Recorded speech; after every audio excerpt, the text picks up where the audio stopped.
Salam alaikum. Je vais vous présenter la solution détaillée de l'exercice 6a, donc sur le théorème de Banach-Steinhaus.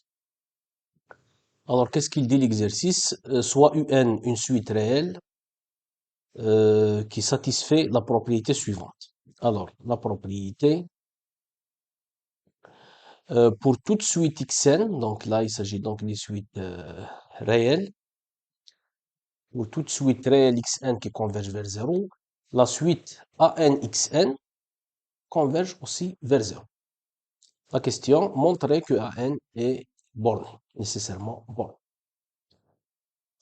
Alors, donc je rappelle le théorème qu'on va utiliser, donc ça va être le théorème de Banach-Steinhaus. Donc je rappelle ce théorème-là. En fait, je vais donner le corollaire le plus important du théorème de Banach-Steinhaus. Donc on évite de parler des ensembles maigres ou non maigres. J'évite de parler des ensembles non maigres. Donc, c'est le corollaire du théorème de Banach-Steinhaus le plus utilisé dans les exercices. Alors, le théorème, il dit, soit E et F, deux espaces vectoriels normés sur R ou sur C, tels que E est de Banach. Alors, je suppose dès le départ que E est de Banach. Ça m'évite de parler des ensembles non maigre, parce qu'on sait que lorsque E est de Banach, alors il est non maigre dans lui-même. E est de Banach implique qu'il est non maigre dans lui-même. C'est une conséquence du théorème de Baire. Alors, dans ces conditions-là, donc vous avez E de Banach, F quelconque. Si Fk est une suite d'applications linéaires continues de E dans F, donc vous avez linéaire continue de E dans F, on suppose que cette suite Fk est simplement bornée, ça veut dire qu'elle est bornée pour tout point, c'est-à-dire que la suite Fkx, pour tout x, la suite Fkx est bornée. C'est ça ce que ça veut dire simplement bornée. Donc pour tout x dans E, la suite Fkx de F est bornée. Alors, la conclusion, alors Fk est uniformément borné sur la boule unité de E, la boule ouverte unité de E. Alors, uniformément borné, ça veut dire que la borne ne dépend pas de la variable. Et ce qui équivaut à dire que la suite des normes, donc la suite des normes de ces applications linéaires continues, donc Fk, est borne. Et nous, donc, on va l'utiliser dans ce sens-là. Donc, la suite des normes est borne. Voilà. Donc, on revient à l'exercice et on applique donc ce résultat pour le résoudre. Voilà donc l'exercice.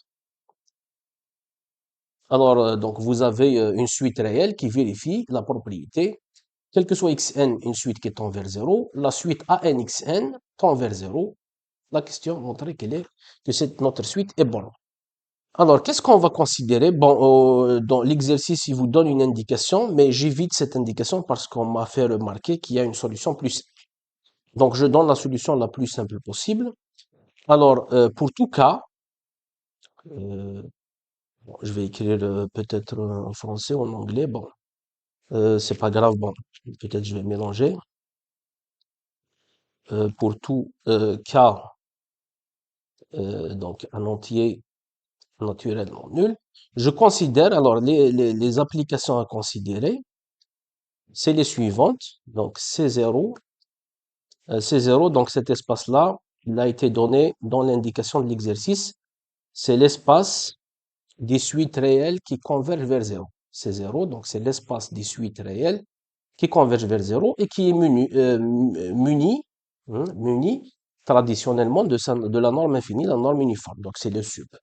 Et je vais dans R, bien sûr R c'est toujours muni de sa valeur absolue. Et à chaque suite, donc on va appeler x égale xn, n dans n, voilà. Je lui associe, donc ici, vous avez x, un élément de C0, c'est-à-dire une suite qui converge vers 0. On va lui associer le nombre réel AK, XK. Voilà donc les applications qu'on considère. Eh ben, il va falloir donc montrer que ces applications vérifient les conditions du théorème de Banach-Steinhaus, c'est-à-dire que vous avez des applications linéaires. Bon, C0, c'est un espace de Banach. Donc C0, c'est donné dans l'indication, c'est 0, c'est connu comme étant un espace de Banach. Donc en fait, le théorème s'applique. Vous avez E un espace de Banach et vous avez l'espace d'arrivée, un espace vectoriel normé quelconque. Donc il faut montrer qu'on est dans les conditions du théorème, c'est-à-dire vous avez des applications linéaires, continues et simplement bornées sur l'espace de départ. Bon, on va donc vérifier tout ça. La linéarité, c'est pas la peine de la faire, elle est très simple. Donc je vais alors, il est clair que fk, bon, je vais juste l'écrire. Il est clair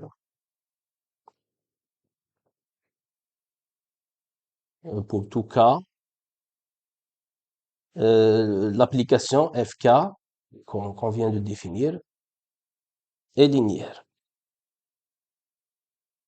Maintenant, on va montrer la continuité. Alors, la continuité, je vais fixer K et je vais montrer la continuité de FK. Donc, je vais fixer K.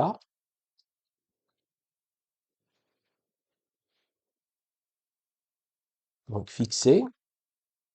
Et je vais donc montrer la continuité, comme on a l'habitude de le faire. Donc, pour tout X dans l'espace, alors X, donc ça va être, bon, on va effacer ça. Alors, X, ça va être donc une suite, hein, une suite, donc Xn, n dans n, dans l'espace, c'est-à-dire vous avez une suite une suite réelle qui tend vers 0. Alors, on va faire les calculs qui sont en fait très simples. Donc, fkx en valeur absolue, la norme de l'espace d'arrivée, c'est la valeur absolue. Ça, c'est donné par ak xk, mais ça, c'est la valeur absolue de ak fois la valeur absolue de xk. Et là, je vais majorer la valeur absolue de xk par la norme infinie de x. Pourquoi? Parce que la norme infinie de x, ça, c'est le sub, ou bien c'est le max de tous les xi, ou bien de tous les xn, si vous voulez, n dans n. C'est ça la norme qu'on a définie sur ces zéros. Et donc, finalement, ça va être majoré donc par ak, en valeur absolue, fois la norme infinie de x. Et ça montre que fk, donc ça montre ou ça implique que notre application linéaire fk est continue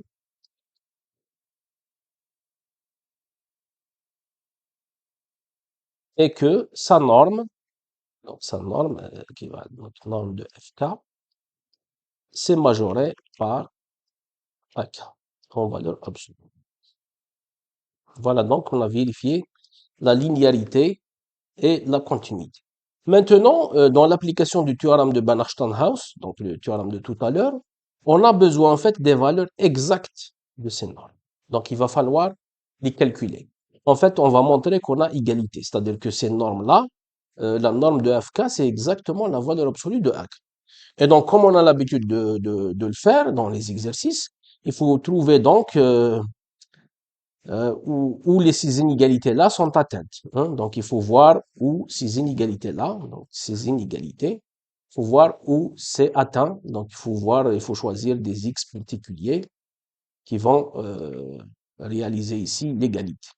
Donc, il faut voir les x particuliers qui vont réaliser l'égalité. Alors, là, c'est très facile. Alors, on va le faire. On va prendre x, bien sûr, pour k fixé, toujours. On va prendre le x suivant.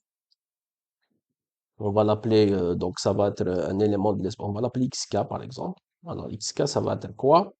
Bien, on va l'appeler, bon, c'est pas grave, on va l'appeler ek, peut-être. On va l'appeler ek. Voilà, ek. Donc, ça va être la suite. C'est des zéros partout. Et vous avez un à la kème position. Et puis, c'est des zéros jusqu'à l'infini. Ici, donc, on est à la kème position. C'est bien un élément de l'espace parce que c'est une suite qui tend vers zéro. En fait, elle est nulle à partir d'un certain rang. Donc ici, c'est bien un élément de l'espace. La plupart des étudiants oublient toujours de vérifier cette condition très importante. Quand vous prenez des éléments particuliers, il faut que ces éléments soient dans l'espace considéré. Donc ici, c'est bien dans l'espace parce que c'est une suite stationnaire en zéro, donc ça converge vers zéro. Et si je fais maintenant les calculs, donc si je fais les calculs, je calcule fk de ek, et je divise sur la norme, en fait ici c'est la norme, donc c'est la valeur absolue, je divise sur la norme infinie de ek, je vais voir ce que ça donne. Alors, quand vous calculez fk de ek, donc ça donne ak fois 1, ça donne ak, et puis donc en valeur absolue, et quand vous calculez la norme infinie de ek, c'est-à-dire le sup de tous les termes en valeur absolue, c'est 1. Et donc ça donne exactement ce qu'il faut, ça donne ak. Et donc, puisque on sait que la norme de fk, par définition, c'est le sup de ça, en fait, c'est le sup de fkx sur, donc, norme de x dans l'espace considéré x non nul. Bien sûr, différent de 0 de l'espace. Et donc, c'est forcément supérieur ou égal à fk de ek, voilà, donc valeur absolue sur norme k, donc c'est ce qu'on vient de calculer, qu'on a trouvé, donc égal à 1. Tout à l'heure, on a trouvé c'est inférieur ou égal. Maintenant, on a supérieur ou égal, donc on déduit que la norme de fk, de l'application linéaire fk, c'est exactement ak. Donc la norme, c'est exactement ak. Alors, donc ce qui reste à vérifier, c'est juste maintenant la condition simplement bornée. Qu'est-ce que ça veut dire simplement bornée? Ça veut dire bornée en tout point. Alors, on va vérifier ça. Ça veut dire que ces applications-là, donc je prends n'importe quel point de l'espace, donc xn, n dans n, dans C0, je regarde la suite, donc les applications FK, j'applique à x. Ça, par définition, c'est égal à la suite réelle, en fait, avec xk. C'est la suite réelle avec xk qui, par les données de l'exercice nous dit que cette suite-là converge vers zéro. Donc, l'exercice nous dit que, quel que soit x dans l'espace une suite qui tend vers zéro, la suite AKXK tend vers zéro. Et puisqu'elle tend vers zéro, donc elle est convergente, donc elle est bornée. Cette suite tend vers zéro, donc ça c'est des hypothèses de l'exercice, donc bornée. Donc, et ça veut dire, donc autrement dit,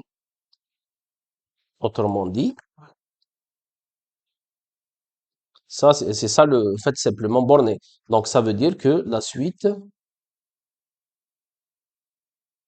FK est simplement bornée. C'est-à-dire bornée point par point. En anglais, on dit pointwise bound.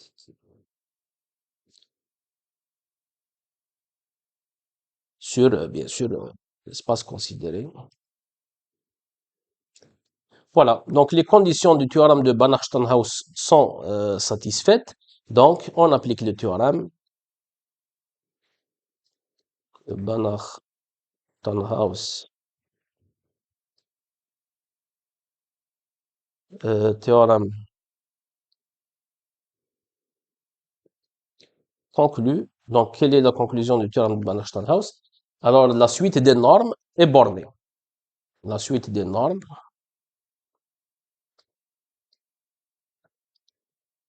des applications linéaires considérées, linéaires continues, donc la suite des normes, c'est-à-dire la suite norme de FK. Mais les normes de FK, on les a déjà calculées. Donc, c'est tout simplement la valeur absolue de AK. Donc, cette suite-là est bornée. Et c'est exactement ça qui est demandé dans l'exercice.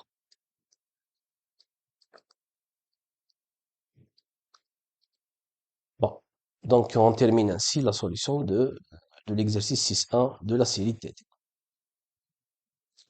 À bientôt.